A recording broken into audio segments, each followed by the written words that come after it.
Thank you for selecting Most Loved Wrestling, a place where wrestling is most loved. NXT was once again all it needed to be. Nothing more, nothing less. No Joe Hendry, but we get that next week.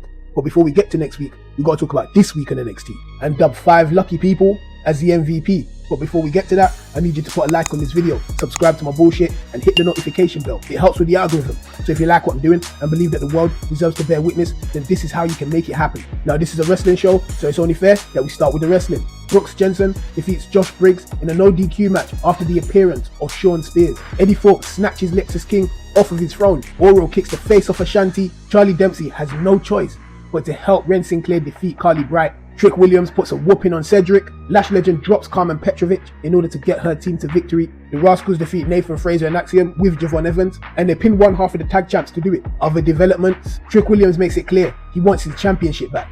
But why has he got to pull up naked to do it? I got no idea why they'll be arguing about Trick Williams winning his rematch for his NXT title, but Trick packs in Ashanti because he's talking way too much. Even after his loss to Oro, he was still in the back rizzing it up though. You gotta respect the grind. I think Lexus King may have broke Eddie Thorpe's hand. Stephanie Vaquer has got the women's roster shook. Kalani is finally starting to get creeped out by those nuts. Ren Sinclair sends a ransom letter to the NQCC. She's blackmailing them for alleged crimes which she witnessed. Tia Hell gets a sit-down interview, and Roxanne Perez is vexed because she doesn't get one. You ain't figured it out yet. Pete Dunne attacks Trick Williams and is screaming, you ain't figured it out yet. You still ain't figured it out yet. But what does that even mean? Lash Legend and Jakara Jackson put out a challenge to the Unholy Union for the WWE Women's Tag Team Championship.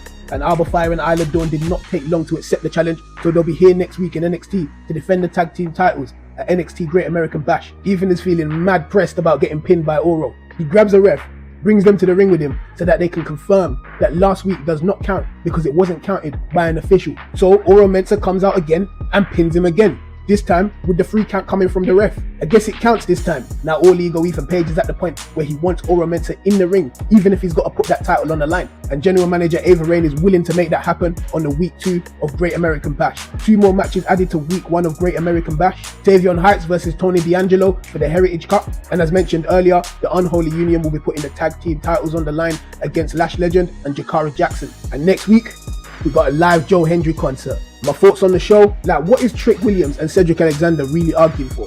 Cedric is a grown-ass man. Why does he care that another grown-ass man does not accept his advice and use it? Did he ever think to himself that maybe he's not the only person he asked advice from? So maybe he picked the best one that suits him and followed that direction, which may have not been you, but I guess the bookers just needed to find a way to get this match booked and make it look like there was a reason behind it. All I'm saying, realistically, mind your business, that's all. Just mind your business. But at least he was still able to show sportsmanship even after getting that work. But serious question now. Did Ashanti the Adonis and Cedric Alexander really just come to NXT to catch beatings? But you know what? At least they're getting some screen time and at least they're getting some ring time. Is it only going to be Brooks Jensen that accepts Sean Spears as a mentor? Or is this the start of a new faction? They are heavily promoting the arrival of Stephanie Vaquer. I guess a match with Mercedes Moné / Sasha Banks is just game changing. And is the Bruiserweight finally returning? And if he is, let's make him strong like we did in NXT UK. Sol Ruka is too good to be catching L's because of Carmen's incompetence. Last week I was saying how the Women's Tag Team Championships have not been defended on NXT in a long time. Then this week, the champs randomly get challenged. I think I may have found my superpower. Talk something, and it happens. Watching Wesley in the ring makes me think to myself, imagine the travesty it would have been if he was unable to get back into the ring because of having back issues. That whole match was absolutely ridiculous. I'm so glad to have the Rascals back together, and this has been way better than him being as part of the main event scene, which I thought was going to be the case before the reunion happened. And I mean, it's much better. And I've got a question. How the hell is the biggest star in NXT a TNA wrestler? Now it's time for the MVPs. So at 5th place, I'm down with Pete Dunne. I feel like we're on the cusp of getting back peak Dunne. In fact, that's what I'm going to be calling old school Pete Dunne. Not Pete Dunne, peak Dunne. Even though in reality, it's only just touching his peak age now.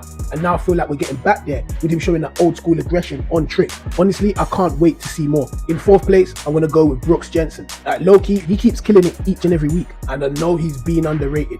The guy's believable in the role that he's playing. He showed no mercy or care for Josh Briggs. He aligned himself with Sean Spears, another person who is underrated and plays their role to perfection. Once again, I'm looking forward to how that plays out. In 3rd place, I'm going to go with the NXT champion, Ethan Page. He's so entertaining. He just gets what pro wrestling is. To believe that AEW had this guy fucking around only for the WWE to pick him up and in 60 days turn him into a world champion. Well, that's if you count the NXT title as a world championship. Some people do, some people don't.